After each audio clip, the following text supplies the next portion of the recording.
Jessica, all right, February National Heart Health Month. We're kicking off this weekend with the Blue Go Red for your heart and soul, a fun heart healthy event happening today in Mount Clemens. Okay, joining us today, Chuck Wolver. Now, before we even go, okay, Dr. Sam Kazeha and Brittany Staley. But Chuck and I, we've known each other for a long time. Yeah, we'll leave it at that. Too many years. And we grew up together in the same neighborhood. And now you're part of the healthy. But Chuck, here's the deal. Apparently, not too long ago, you essentially woke up one day, and what happened? Well, my legs started giving me trouble. And my calves would cramp after walking a distance. I'm a golfer. Yeah. And I hit these big monster tee shots, and I couldn't walk to my ball, right? My calves started cramping, but I would have to stop. And if I stopped and waited for a couple of minutes, the cramping would go away and I could proceed to walk. Well, it got to the point where I couldn't walk a city block.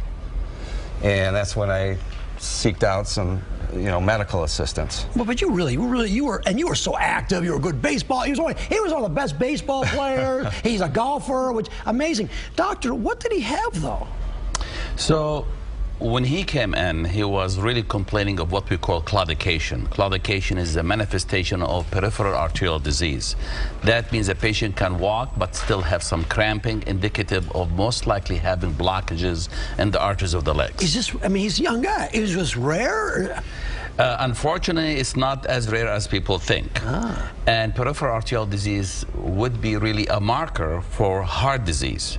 So the legs are related to the heart? The legs are related to the heart. We are all part of plumbing, basically. Yeah. Okay. And if you have a rusty plumbing in the legs, there's a higher chances that you have it also in the heart. Real quick, what test did you use to diagnose this? Or many of them? So there are two tests which were done. One is the ankle brachial index, which you were talking about this morning actually on Fox News. And it was to really diagnose whether a person has blockages in the legs.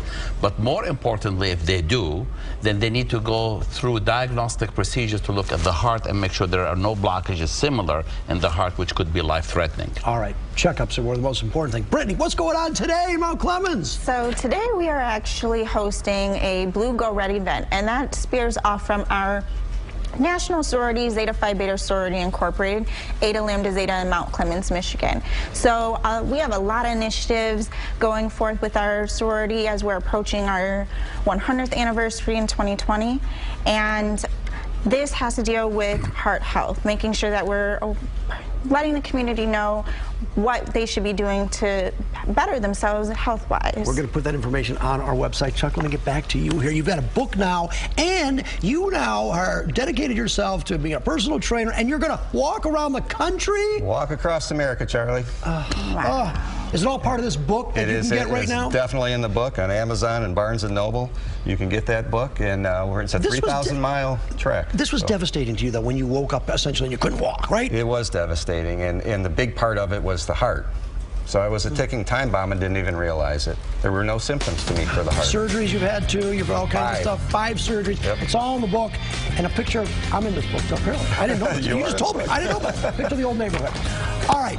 Thank you. You look great. Thank you. Good luck. Doctor, thank you. Brittany, thank you. All right, we'll take a quick break. We will be back.